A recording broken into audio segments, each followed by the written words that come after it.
Welcome to the story of the fourth member to join the nuclear club. A place everyone wants a ticket to. But no one wants you to have the keys. The first three big brothers, the USA, the USSR, and the UK, built their weapons based on a very Cold War spirit of cooperation. The USA did the legwork. The USSR stole the secrets via espionage. And the UK simply copied America's homework. Done. But France was different. They took their own path, one that was fraught with peril, incredibly expensive, and constantly met with glares from the USA. At the end of World War II, France wasn't completely new to nuclear technology. Some of their own scientists had participated in the Manhattan Project, under the British umbrella. In the late 40s, the French government started a nuclear program. Initially, civilian, mind you, very innocent. And would you believe it? They quickly became a world leader in building nuclear reactors. Fast, like the speed at which they consume a baguette. Having civilian nuclear power meant that refined nuclear material was readily available. Just lying around, waiting to be turned into something else. And here's the surprise. They received crucial assistance from Israeli scientists. This was the secret handshake that really got the project moving. Everything changed after the Suez Crisis in 1956. France was internationally humiliated.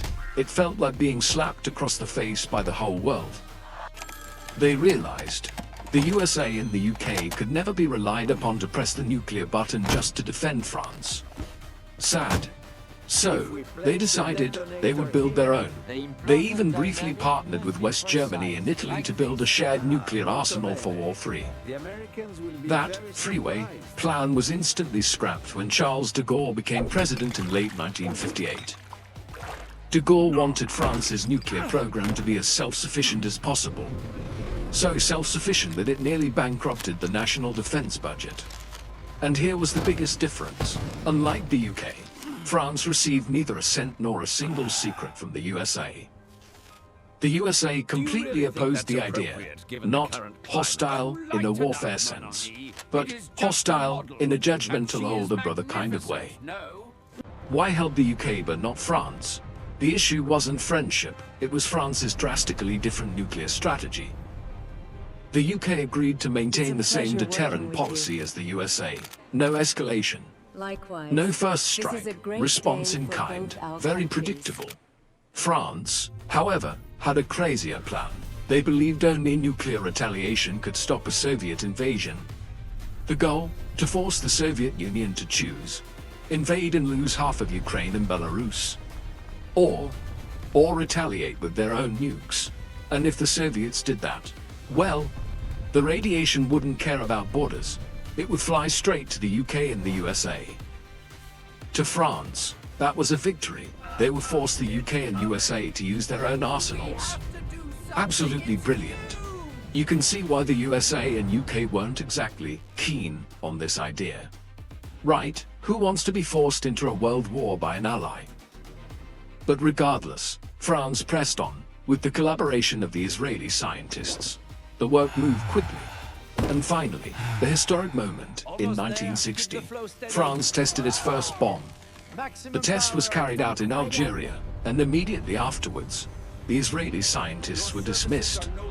Next came loud grumbling from the USSR and mild annoyance from the USA. Something like, well, fine, France did it. Algeria gained its independence in 1962, but France continued testing there until the mid-60s. After that, they moved their primary testing site to the more romantic French Polynesia. Imagine sunbathing in Tahiti, and suddenly, there's a mushroom cloud. By 1964, France officially had operational nuclear weapons, not just toys. And they continued expanding their arsenal throughout the Cold War, slowly but surely, and super expensively.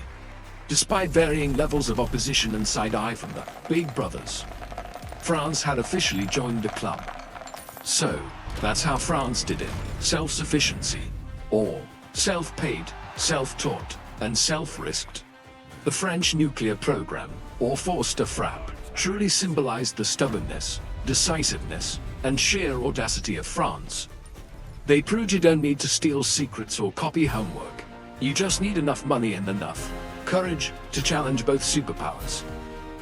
Thank you for watching. If you enjoyed this historical audacity, please hit the subscribe button. And a special thank you to all the viewers. You are the motivation for me to continue telling these nuclear stories. See you in the next episode.